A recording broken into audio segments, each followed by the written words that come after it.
काफ़ी देर बाद मुझे दुर्गा की आवाज़ सुनाई दी, शेरवान जल्दी से मेरे साथ चलो, सूरत हाल ख़राब हो गई है। क्या हुआ दुर्गा? दुर्गा ने कहा, बातों में वक्त ज़ाया ना करो, पताले की ज़िंदगी ख़तरे में है। अगर हमने ज़रा सी भी देर कर दी तो खंजरी डाकू को तो मरना ही होगा, मगर उसके साथ साथ पताले भी मर जाएगी। अंगूठी निकाल कर पहन लो। मैंने फ़ौरन जेब में से अंगूठी निकाल कर पहन ली। मैं गायब हो गया। दुर्गा ने मेरा हाथ पकड़ा और मुझे किसी तेज़ रफ्तारी के साथ ऊपर उठाकर और अपने साथ लेकर चल पड़ी। मुझे कुछ होश न रहा। जब होश आया तो मैंने देखा कि दुर्गा और मैं जहाँ खड़े हैं वहाँ इर्द गिर्द छोटी छोटी पहाड़ियाँ हैं। इन पहाड़ियों के दरमियान दरख्तों में गिरी हुई एक इमारत है। दुर्गा ने कहा, यह खुफिया पुलिस का टार्च सेल है। खंजरी डाकू को गिरफ्तार करके यहाँ लाया गया है। पुलिस इस खूनख्वार डाकू औरत को ख़त्म कर देना चाहती है। वो इस पर मुकदमा चलाने या गवाहियाँ भुगताने के चक्कर में नहीं पड़ना चाहती। इसे मारकर जंगल में डाल देगी और ऐलान कर देगी कि मध्य प्रदेश के खूनख्वार खंजरी डाकू पुलिस मुकाबले में हलाक हो गई। मेरे साथ आओ। मैं और दुर्गा इमारत की तरफ बढ़े। हम दोनों गैबी हालत में थे और हमें कोई नहीं देख रहा था। इमारत के बाहर पुलिस का ज़बरदस्त पहरा था, मगर हम बेफिक्र होके पुलिस के सिपाहियों के दरमियान से गुजर गए। दुर्गा मुझे इमारत की दूसरी मंजिल पर एक कमरे में ले गई। कमरे में एक स्ट्रेचर पर खंजरी डाकू को चमड़े के तस्मों के साथ इस तरह बांधा हुआ था कि कोई हरकत भी नहीं कर सकती थी। 3 मुसल्लह पुलिस के सिपाही एक तरफ खड़े थे। एक हिंदू एसपी और एक डीएसपी स्ट्रेचर के पास बैठे खंजरी से ज़रूरी पूछगछ कर रहे थे। एसपी ने पूछा, तुम्हारे गिरोह के कुछ आदमी फरार हो गए, तुम हमें बता दो कि वो कहाँ छुपे हुए हैं, तो हम तुम्हें कुछ नहीं कहेंगे, सिर्फ कैद में डाल देंगे, तुम्हारी जान बख्श देंगे, तुम्हें नहीं मारेंगे। खंजरी ने कहा, मुझे नहीं मालूम कि वो कहाँ गए। डीएसपी और एसपी को अंग्रेज़ी में कहा, ये औरत कुछ नहीं बताएगी, बेहतर है कि इसे जितनी जल्दी हो सके इससे छुटकारा हासिल कर लिया जाए। इस बात का खतरा था कि इसके साथी किसी भी वक्त शब खून मारकर इसे छुड़ा कर ले जाएंगे। एसपी ने अंग्रेज़ी जवाब में जवाब दिया, तो तुम किस बात का इंतज़ार कर रहे हो? सर, मुझे आपके ऑर्डर चाहिए, डीएसपी ने कहा। एसपी बोला, मेरी तरफ से तुम्हें इजाज़त है। अचानक डीएसपी ने पिस्तौल निकाला और खंजरी डाकू के दिल पर गोली मार दी।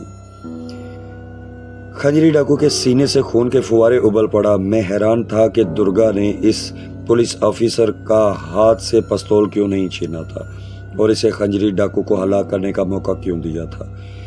खंजरी डाकू का चेहरा सफ़ेद पड़ने लगा क्योंकि इसके जिस्म चमड़े के तस्मों से स्ट्रेचर के साथ बंधा हुआ था। इसने लिए वो तड़प भी नहीं सकती थी। इसके बदन से बेतहाशा खून निकल रहा था।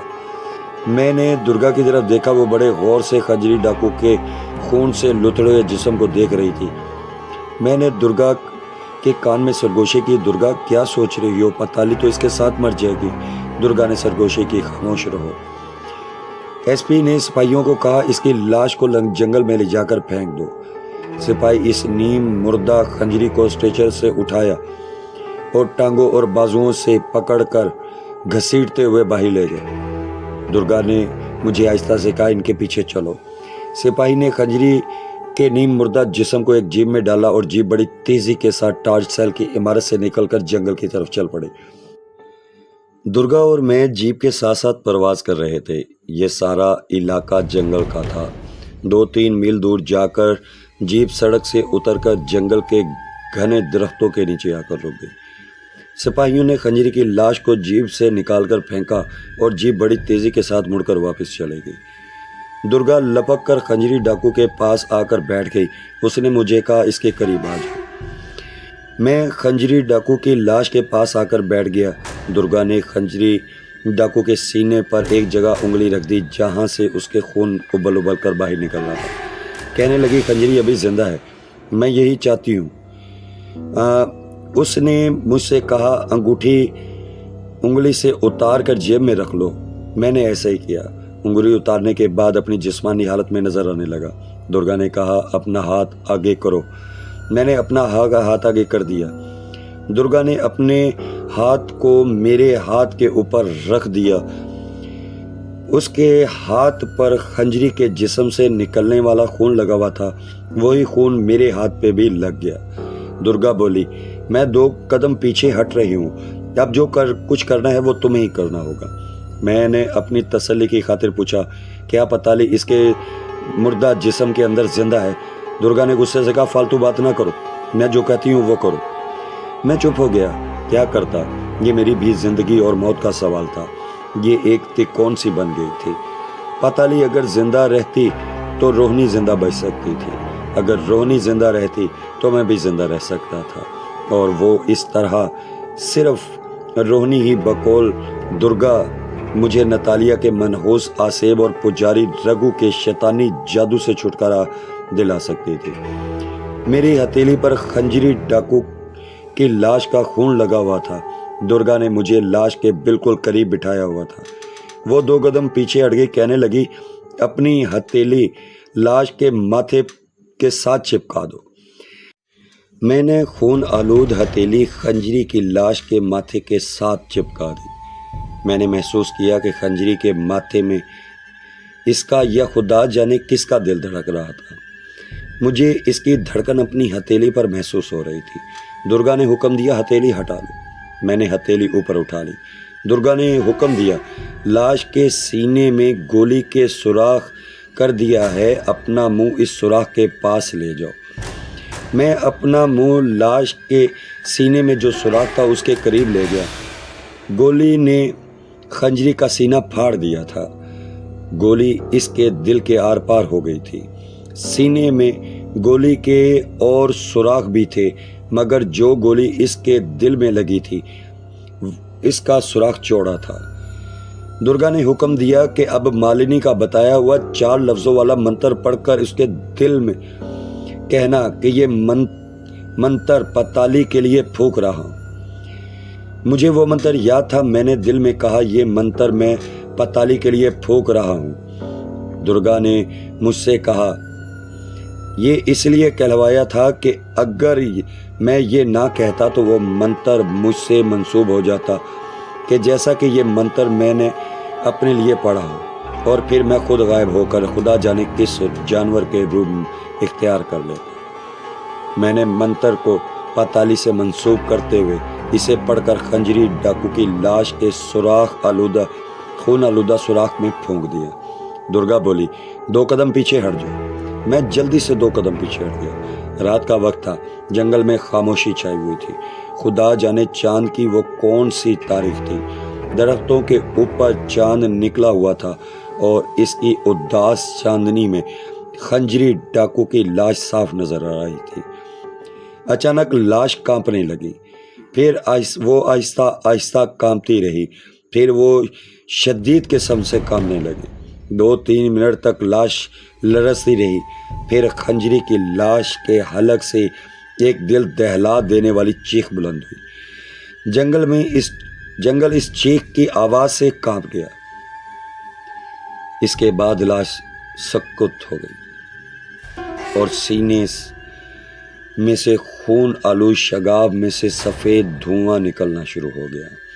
یہ دھواں اوپر اٹھنے کے بعد ایک انسانی شکل میں بدلتا گیا۔ اس وقت درگا نے کہا، پتالی، کیا یہ تم ہو؟ پتالی کی آواز سنائی دی، درگا میاں، میں ہی ہوں، پتالی تمہاری سیوکا۔ درگا نے کہا، پتالی، اسی شکل میں واپس آ جاؤ جس شکل میں تم مجھ سے جدا ہو کر شیروان کے ساتھ گئی تھی۔ میں ٹکٹکی باندھے لاش کے زخم کے شگافے سے نکلنے والے پتالی کے سفید لباس کو دیکھ رہا تھا۔ اچانک دھواں غائب ہو گیا اور دوسرے ہی لمحے پتالی میرے سامنے کھڑی میری طرف دیکھ کر مسکرا رہی تھی۔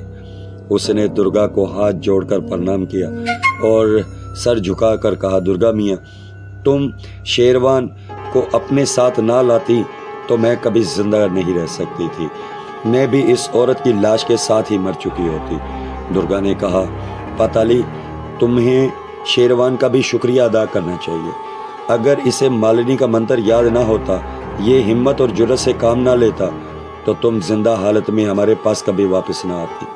مجھے بڑی حیرت ہوئی تھی کیونکہ پتالی اپنے اسی ماڈرن لباس میں تھی جس لباس میں जय पुर के कदीम महल में दुर्गा की इजाज़त से लेकर मेरे साथ चली गई थी। यानी उसी बुशर्ट शर्ट के साथ वही जीन्स पहन रखी थी। परस भी उसी तरह उसके कंधे से लटक रहा था। पताली ने मेरी तरफ देखकर मुस्कुराया और बोली, शेरवान, मैं अपने दिल से तुम्हारा शुक्रिया अदा करती हूँ। तुमने मेरे लिए वो काम किया है जो सिवाय तुम्हारे कोई और नहीं कर सकता था।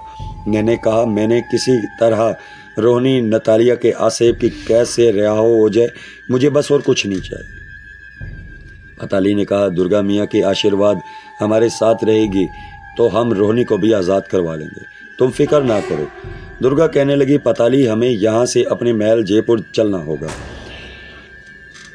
वहाँ जाकर हम रोहनी को आसेबी नतालिया के कैसे निकालने के बारे में कोई दूसरा मंत्र सोचेंगे। पताली ने कहा, जैसे हुक्म दुर्गा मियाँ। तो फिर चलो अपने महल चलते हैं। दुर्गा ने ये कहकर मुझे हदायत दी, शेरवान, पताली की अंगूठी पहन लो। मैंने जेब से अंगूठी निकाल कर पहन ली और मैं गायब हो गया। दुर्गा पहले ही से गायब थी, सिर्फ पताली गायब नहीं थी। दुर्गा ने कहा, पताली, तुम भी गायब हो जाओ और शेरवान का हाथ अपने हाथ में लेना मत भूलना, वरना ये उड़ते हुए इधर उधर हो जाएगा। पताली ने कोई मंत्र पढ़कर फूंका और गायब हो गई। ये दोनों बदरूहें गायब हो जाने के बाद भी मुझे दिखाई दे रही थी। पताली ने मेरा हाथ पकड़ लिया। जैसे ही उसने मेरा हाथ पकड़ा, किसी ने मुझे जमीन से उठाकर फिजा में ऊपर को उछाल दिया। इसके बाद वही हालत हुई, यानी मुझे कोई होश ना रहा। जब होश आया तो देखा कि मैं, पताली और दुर्गा जयपुर के पुराने कदीम तारीखी महल के तहखाने के सतून के दरमियान तख्त पर बैठे हुए थे। दुर्गा कहने लगी, अब हमें पुराने कब्रिस्तान वाले नतालिया के तहखाने में जाने की ज़रूरत नहीं है। मैंने कहा, अगर हम वहाँ नहीं जाएंगे तो रोनी को कैसे वहाँ से निकालेंगे, क्योंकि उसे तो नतालिया ने इसी तहखाने में बंद कर रखा है। दुर्गा बोली, शेरवान, तुम इन बातों को नहीं समझोगे, बेहतर यही है कि तुम इसमें दखल अंदाजी ना करो। मैंने कहा, तुमने ठीक कहा, मैं खामोश हूँ। पताली ने दुर्गा से पूछा, दुर्गा मियाँ, नतालिया के आसेब की जान नतालिया की खोपड़ी में है। आप भी जानती हैं कि नतालिया अफ्रीका के एक आदमखोर कबीले की खूनख्वार औरत थी, जिसने कई बेगुनाह इंसानों का खून करके इनको हड़प किया हुआ था, जिसकी सज़ा एक आसेबी बदरू की शक्ल में भुगत रही है। जब वो मर गई थी तो उसे जला दिया गया था, लेकिन इसके बदरू आसेब बनकर इस खोपड़ी में बंद हो गई थी, जहाँ से एक बरस बंद रहने के बाद वो दोबारा बाहर निकल आई थी और आसेबी बदरू की शक्ल इख्तियार कर गई थी और दर दर भटकने लगी थी। दुर्गा ने कहा, ये सारे राज मुझे मालूम है, मैं ये जानती हूँ कि उसकी खोपड़ी में नतालिया के आसेब की जान है। अगर किसी तरह इस खोपड़ी को तोड़ दिया जाए तो नतालिया और उसके आसेब अपने आप मर जाएंगे और हमेशा के लिए गर्क हो जाएंगे। पताली ने कहा, दुर्गा मियाँ, ये खोपड़ी नतालिया ने कहाँ रखी है? दुर्गा ने कहा, पहले ये खोपड़ी जंगल में इस जगह पे दफन थी जहाँ नतालिया की लाश को आग जलाकर ख़त्म कर दिया गया था, मगर जब रोहनी ने मेरी हदायत पर वहाँ पहुंचकर नतालिया की खोपड़ी को तोड़ना चाहा तो नतालिया के आसेब को उसका पता चल गया और उसने ऐन वक्त पर पहुंचकर ना सिर्फ अपनी खोपड़ी को गायब कर दिया बल्कि रोहनी को भी पकड़ ले गई। अब इसने अपनी खोपड़ी कहाँ छुपाई हुई है, इसका खोज लगाना पड़ेगा। ये मैं खोज लगा लूँगी, लेकिन हमें इस बार बहुत सोच समझ कर कदम उठाना होगा। अगर हम इस दफ़ा भी नतालिया की खोपड़ी का तिलिस्म तोड़ने में नाकाम रहे तो फिर हम रोहनी को नतालिया की कैद और बेगुनाह लोगों को नतालिया के आसेबी से कभी निजात नहीं दिला सकेंगे। पताली ने कहा, दुर्गा मियाँ, पहले ये पता चलाना होगा कि ये खोपड़ी जिसमें नतालिया की जान है इसने किस जगह पर छुपाई हुई है। इसके बाद हम उस तक पहुंचेंगे और उसे बर्बाद करने के लिए कोई ना कोई रास्ता इख्तियार ज़रूर करेंगे। दुर्गा ने कहा, इसका खोज लगाने के लिए मुझे बदरूहों की दुनिया में जाकर बदरूहों की सरदारनी मालनी से मुलाकात करनी पड़ेगी। صرف وہی مجھے بتا سکتی ہے کہ نتالیہ کے آسیم نے کھوپڑی کس جگہ چھپائی ہوئی ہے۔ میں اسی وقت بدروحوں کی دنیا کی طرف روانہ ہونا چاہتی ہوں۔ تم دونوں چاہو تو اسی محل میں رہو، چاہو تو جے پور کے کسی ہوٹل میں جا کر رہ سکتے ہو، کیونکہ شیروان انسان ہے۔ پتالی تم اس ویران کھنڈر میں رہ سکتی ہو، مگر شیروان تمہارے ساتھ نہیں رہ سکتا۔ پتالی نے کہا، درگا میاں آپ کو وہاں کتنی دیر لگ سکتی ہے؟ درگا نے کہا، میں کچھ نہیں کہہ سکتی، ہو سکتا ہے مالنی مجھے کسی دوسری جگہ بھیج دے، اس طرح ایک دن بھی لگ سکتا ہے، ایک ہفتہ بھی لگ سکتا ہے۔ پتالی نے کہا، ٹھیک ہے درگا میاں، جے پور یا کسی دوسرے شہر میں جا کر ہوٹل میں رہ لیں گے۔ درگا بولے، تم جہاں بھی ہوگے مجھے علم ہو جائے گا اور میں تمہیں وہاں آ کر مل لوں گی۔ اب تم شیروان کو لے کر جہاں جانا چاہتی ہو چلے جاؤ، مگر شیروان خیال رکھنا اسے اپنے سے مت الگ کرنا، کیونکہ صرف نتالیہ ہی نہیں اس کے پیچھے بلکہ رگھو پجاری بھی اس کے پیچھے ہے۔ پھر اس نے مجھ سے مخاطب ہو کہا، شیروان تمہارے بازو پر کالے جادوگر نے جو ہڈی کا تعویذ باندھا ہوا ہے اس کی حفاظت کرنا، اور کوئی بھی کسی بھی روپ میں آ کر تمہارا تعویذ حاصل کرنے کی کوشش کر لے گا وہ نتالیہ کی بھیجی ہوئی بدروح ہے۔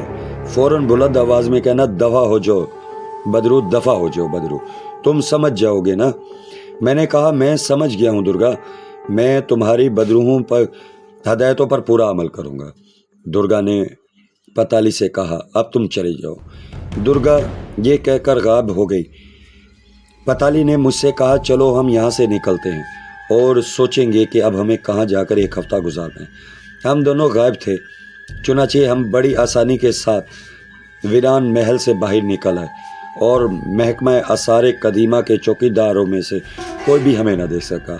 باہر آئے تو رات ڈھل رہی تھی، آسمان پر مشرق کی جانب سورج کا اولین اجالا جھلکنے لگا تھا، اندھیرے چھٹ رہے تھے اور جے پور شہر کی عمارتیں اندھیرے میں سے اگ رہی تھیں۔ پتالی نے کہا، شیروان تم کہاں جانا چاہتے ہو؟ میں نے سوچ کر کہا، بھارت کے راجدھانی دلی کے کسی الٹرا ماڈرن ہوٹل میں چل کر ٹھہرتے ہیں۔ میں 2-4 دن بڑے اعلیٰ ترین ماحول میں آرام کے ساتھ گزارنا چاہتا تھا۔ پتالی مسکرائی کہنے لگی، روپے کی مجھے کوئی پرابلم نہیں ہے، چلو کسی ماڈرن ہوٹل میں قیام کرتے ہیں۔ اپنا ہاتھ مجھے دو۔ میں نے اپنا ہاتھ نتالی کے ہاتھ میں دے دیا۔ ہم دونوں اسی وقت زمین سے بڑی تیزی سے اوپر اٹھتے چلے گئے۔ پھر بڑی تیز ہوا کا ایک جھونکا میرے جسم کے ساتھ ٹکرایا اور پھر مجھے حسب معمول ہوش نہ رہا۔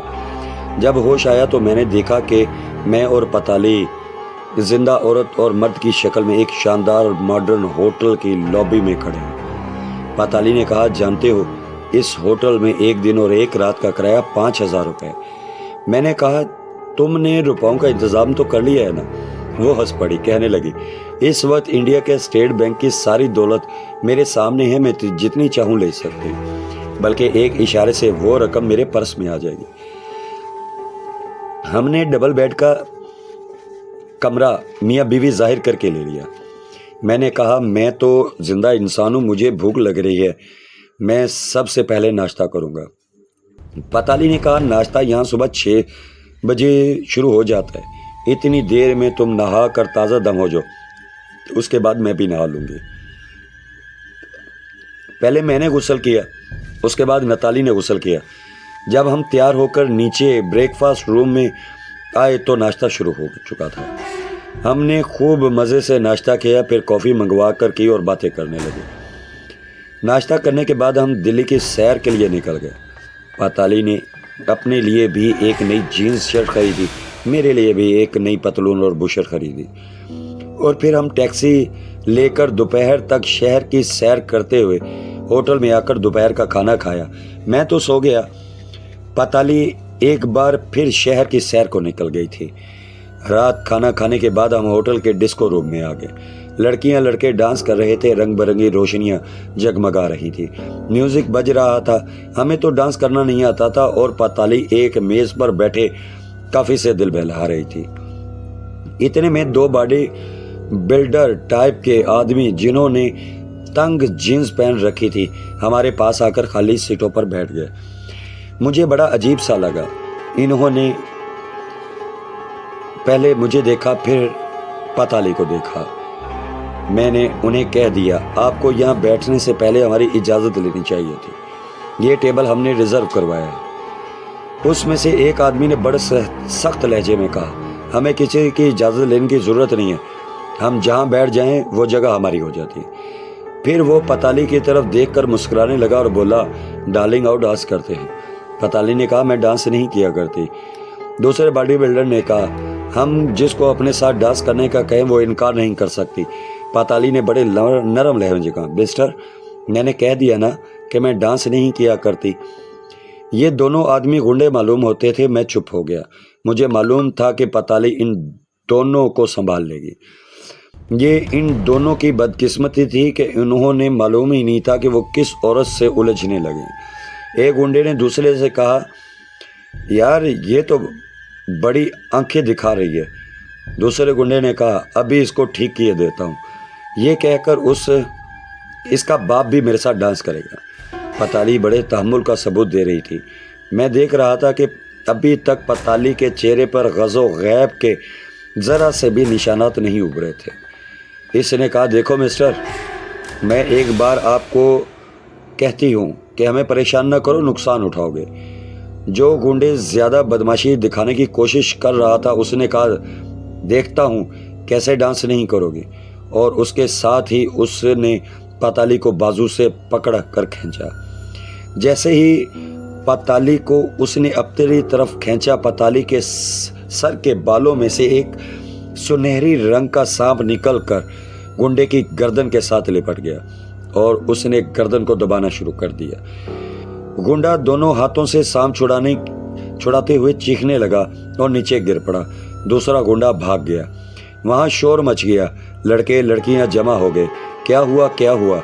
लड़कियां लड़के खौफजदा निगाहों से गुंडे के गले में सांप को लिपटा हुआ देखकर एक दूसरे से पूछने लगे। पताली ने कहा, मुझे मालूम नहीं क्या हुआ है। ये आदमी यहाँ आकर बैठा कि इसके नीचे से एक सांप निकल आया जो इसकी गर्दन से लिपट गया। गुंडे के हलक से गड़गड़ाहट की आवाज़ें निकल रही थी। इसकी आंखें बाहर को उबल रही थी। डर के मारे कोई इसके करीब नहीं जाना चाहता था। सांप ने देखते ही देखते गुंडे के माथे पर डस लिया और इसकी गर्दन से उतर कर एक तरफ भाग गया।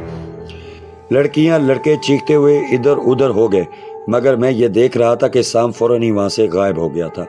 पताली ने मुझे कहा, आओ ऊपर चलते हैं। हम ऊपर अपने कमरे में आ गए। पताली ऊपर आकर कहने लगी, बाज़ लोग अपने आप को देवता समझने लगते हैं। ये बड़ा बदतमीज़ था। मैंने बड़ा सब्र किया, मगर आखिर इसे सब सिखाना ही पड़ा। मैंने पताली से कहा, ये सुनहरी सांप तुम्हारे बालों में कहाँ से आ गया? मैं तो यूं ही पूछ रहा हूँ क्योंकि मुझे हालात का मालूम था कि एक बदरू है जो बहुत कुछ कर सकती है। कहने लगी, ये सांप तो हर वक्त मेरे साथ रहता है, मगर वो तो गायब हो गया। वो बोली, गायब होकर वो मेरे पास ही आ गया है। और उसने अपने बालों की लट हटाकर मुझे दिखाया तो सांप उनके बालों में मौजूद था। मुझे उससे और ज़्यादा खौफ महसूस होने लगा, मगर वो मेरे लिए बेसरर थी। वो मेरी साथी थी। हम एक दूसरे के दोस्त बन चुके थे। हमें कमरे में आए ज़्यादा देर नहीं हुई थी कि दरवाजे पर घंटी बजी। मैंने दरवाज़ा खोला तो देखा बाहर एक पुलिस इंस्पेक्टर 2 सिपाहियों के साथ और इसके साथ मैनेजर खड़ा हुआ था। पताली भी दरवाजे में आ गई। क्या बात है? उसने पूछा। इंस्पेक्टर ने कहा, पुलिस को रिपोर्ट लिखवाई गई है कि डिस्को रूम में जो आदमी सांप के डसने से मर गए, वो सांप तुमने निकाल कर उस पर फेंका था। पताली ने कहा, अंदर आ जाएं। सिपाही, मैनेजर और पुलिस इंस्पेक्टर कमरे में आ गए। पताली ने उन्हें बिठाया और कहा, ये रिपोर्ट किसने लिखवाई है? पुलिस ने कहा, उस आदमी ने लिखवाई है जिसने अपनी आंखों से तुम्हें अपने सर के बालों में से सांप निकालकर इस इंसान पर फेंकते देखा था। पताली ने कहा, इंस्पेक्टर साहब, ये बिल्कुल झूठ है। मैं कोई जादूगर नहीं हूँ। मेरे बालों में सांप कहाँ से आ गया? पुलिस इंस्पेक्टर ने कहा, श्रीमती जी, 3 और आदमियों ने भी आपके खिलाफ गवाही दी है। आपको हमारे साथ पुलिस स्टेशन चलना होगा। पताली ने कहा, मुझे पुलिस स्टेशन जाने की ज़रूरत नहीं, आप तशरीफ़ ले जाएं। पुलिस इंस्पेक्टर गुस्से में आ गया। उसने कहा, ऐसी बात है तो हम आपको गिरफ्तार करके ले जाएंगे। पताली मुस्कुराकर कहने लगी, इंस्पेक्टर साहब, अभी तक इस दुनिया में कोई ऐसा आदमी पैदा नहीं हुआ जो मुझे गिरफ्तार कर ले। मैं ये सारा तमाशा देख रहा था, मुझे मालूम था कि यहाँ ज़रूर कोई ना कोई ड्रामा होगा। आखिर वही हुआ। इंस्पेक्टर ने कहा, फिर तो मैं आपको गिरफ्तार करता हूँ। उसने एक सिपाही को हुक्म दिया, गंगा राम श्रीमती को हथकड़ी लगाओ। मैं पताली की तरफ देख रहा था। पताली बड़े सुकून के साथ सोफे पर बैठी सिपाही को देख रही थी, जिसको इसे हथकड़ी लगाने के लिए कहा गया था। सिपाही अपनी पेटी को इधर उधर टटोलने लगा। पुलिस इंस्पेक्टर ने कहा, क्या देख रहे हो? पुलिस इंस्पेक्टर ने कहा, सर हथकड़ी नहीं मिल रही। क्या कह रहे हो? पुलिस इंस्पेक्टर ने कहा, तुमने लेकर नहीं आए होगे। सर मैं लेकर आया था मगर अब नहीं मिल रही, सिपाही ने कहा। इंस्पेक्टर ने दूसरे सिपाही को हुक्म दिया, श्रीमती को हथकड़ी लगाओ। दूसरे सिपाही ने भी अपनी बेल्ट देखी तो हथकड़ी गायब थी। पुलिस इंस्पेक्टर ने गुस्से से कहा, तुम्हारी हथकड़ियाँ कहाँ चल गई? दूसरा सिपाही बोला, सर मैंने खुद हथकड़ी बेल्ट के साथ बांधी थी, पता नहीं कहाँ चली। इंस्पेक्टर उठ खड़ा हुआ। उसने पताली से कहा, आप खामोशी से हमारे साथ पुलिस स्टेशन चले, वरना हमें उठा कर ले जाना भी आता है। पताली ने कहा, अगर आप ये चाहते हैं कि जहाँ आपके सिपाहियों की हथकड़ियाँ गायब हुई हैं वहाँ आप भी गायब हो जाएं, तो बेशक मुझे उठा कर ले चल। पुलिस इंस्पेक्टर समझ ही नहीं सकता था कि पताली क्या कह रही है। उसके होटल के मैनेजर के सामने सुखी हो जाए, ये भला वो कैसे गवारा कर सकता था, और वो भी एक औरत की बेइज्जती। इंस्पेक्टर ने आगे बढ़कर पताली का बाजू पकड़ना चाहा तो इंस्पेक्टर के बाजू पीछे झटक दिया। जैसे ही इसने इंस्पेक्टर का बाजू झटका, इंस्पेक्टर गायब हो गया। ये देखकर मैनेजर और दोनों सिपाही पत्थर के बुत बनकर रह गए। उनकी आंखों में वहशत ही दहशत थी। पताली गजबनाक हो चुकी थी। उसने दोनों सिपाहियों को भी हाथ के इशारे से गायब कर दिया था। अब वहाँ सिर्फ मैनेजर रह गया था। वो पताली के कदमों में गिर पड़ा और गिड़गिड़ा कर माफ़ी मांगने लगा, देवी मुझे क्षमा कर दो, मैं नहीं आना चाहता था, थानेदार मुझे ज़बरदस्ती लेकर आया था। पताली ने कहा, उठो, मैं तुम्हें कुछ नहीं कहूँगी। मैनेजर बेचारा हाथ बांधकर खड़ा हो गया और वो थर थर काँप रहा था। उसके मुंह से एक बात भी नहीं निकल रहे थे। पताली ने कहा, जाओ। मैनेजर कांपता हुआ कमरे से बाहर निकल गया। दोस्तों, इसी तरह ये कहानी अब एंड पर पहुंच चुकी है, एंड वाले लम्हात हैं। अगर आपको कहानी अच्छी लगी हो तो ज़्यादा से ज़्यादा अपने दोस्तों में शेयर करें, लाइक करें, मेरे चैनल को सब्सक्राइब करें और बेल आइकन पर ज़रूर क्लिक करें ताकि हर नई आने वाली वीडियो आप तक सही टाइम पर पहुंच सके। मिलते हैं कल नए एपिसोड के साथ।